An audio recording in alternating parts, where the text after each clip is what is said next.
f of x equals to a to the x to the power negative b. The exponential function given above passes through the points c, 8 and 2c, 350. What is a possible value of b? Okay, in the given function, we have to find a possible value for the constant b over here.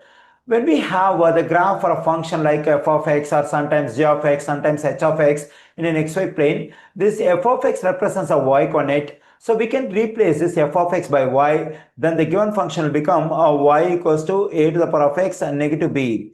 Since the graph of the given function passes through these 2 points, we can plug in these 2 points into the equation we have over here. Let me plug in the first point into the equation over here. That is, I have to plug in this x coordinate c for x over here and the y coordinate 8 for y over here. Let me do it. Then we get 8 equals to a to the power of c negative b.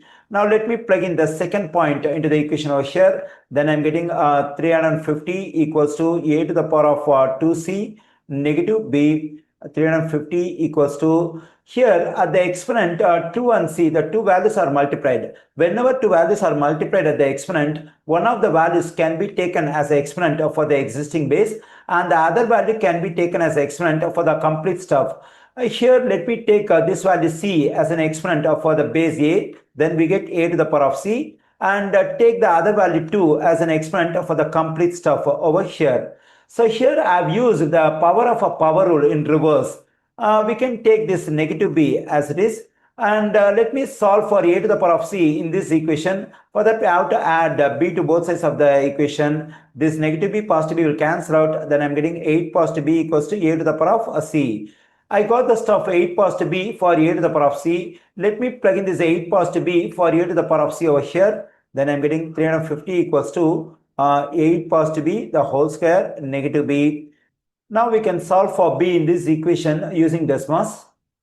When I want to solve this kind of implicit equations using Desmos, at the place of unknown, I must have either x or y, because the Desmos will accept only x or y at the place of unknown. So if I use x at the place of for this unknown b, I have to consider the x-intercept in the graph to get solution for this equation, that is for the value of b in this equation.